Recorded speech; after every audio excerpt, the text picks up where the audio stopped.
So South Africa's vaccination drive was picking up pace, but the current looting and rioting has almost halted the rollout of those crucial vaccine doses. Clicks and Dischem stores have not been open in KwaZulu-Natal.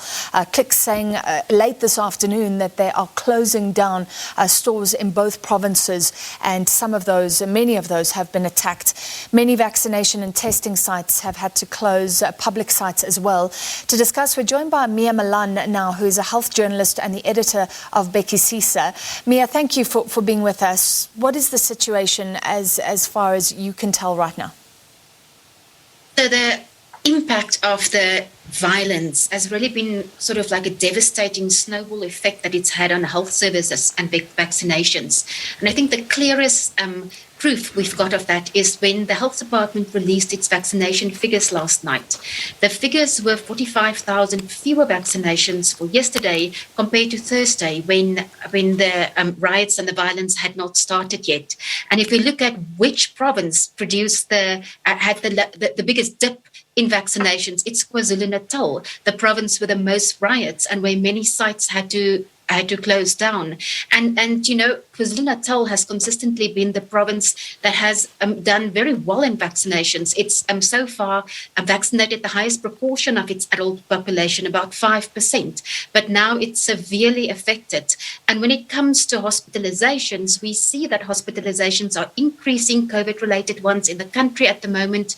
And we know that vaccines protect you from getting hospitalized or falling severely ill, that it's really good at doing that. And if we look at yesterday's figures, then we now have 36,000, almost 37,000 fewer people who are protected against hospitalization, because that is how many we did fewer compared to what we were going to do. And the aim for the end of the week of the health department was to scale up to 250,000 vaccinations per day. But now, how can that happen if people can't get to sites, if sites aren't open, if health workers can't get to sites and feel safe? Yeah.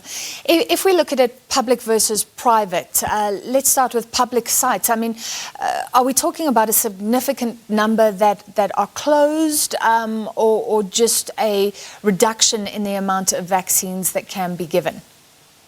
I think it's just a reduction in the amount of vaccines that can be given. There's no list yet of which sites have closed down. The health department did release a press release this afternoon saying they're busy compiling a list and they will release it as soon as possible. I think what makes it very difficult to compile a list is that it changes all the time. It all depends on where the violence is at a certain time, and that determines whether a site closes down or not. So hopefully by tomorrow sometime we get some indication, but bearing in mind that the list may consistently change. Yeah. And I think the big challenge, as your reporters have pointed out at the moment, is that because of the violence, there's injuries. And that means that doctors who are already in overstretched hospitals, there's already a shortage for COVID patient beds, now also have to get additional patients in addition to the COVID patients. And that's against the background of limited staff, because many doctors and nurses can't get to work. So it's really making it worse on all levels. It is indeed. And also, I mean, remember alcohol-related trauma. That's why there's an alcohol ban. And we've seen consistently liquor stores being targeted because they have stocks on hand.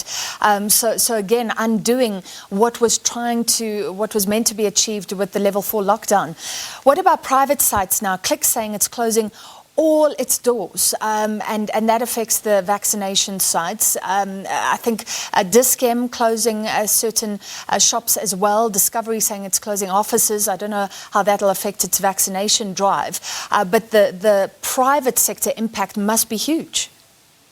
It is huge, and the private sector sites closing down doesn't just have an impact on private patients with medical aids. We know that the government now allows for walk-ins at many private sites. So Dischem allows a walk-in from someone without medical aid who can also go there. So it also has an impact on public patients. And if you go to vaccination sites at the moment, you will see that the walk-in queues are incredibly long. So many people go for walk-ins, which they now simply at many venues just can't do. And that definitely has an effect. But when it comes to places like Clicks and Dischem, Clicks that has been looted doesn't just have an impact on vaccinations, it also has an impact on access to medication, because people who need chronic medication, so people who have comorbidities that makes them more vulnerable to ending up in hospital with COVID, like diabetes or HIV or hypertension, many of them now can't access their medication. And those comorbidities have a bigger impact on how severely ill you fall if you're not treated for them.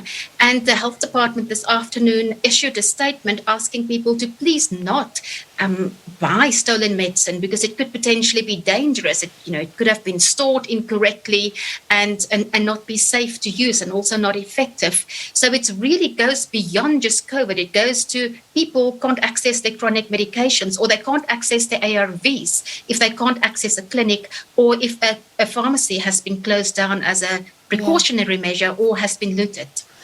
All right, this is such a dire situation. Thank you for putting us in the picture. That was Mia Malan, editor of Bhekisisa, looking at the health impact, the impact on the vaccination drive that we were celebrating because it was finally picking up pace, even heading, the target was 300,000 vaccinations per day.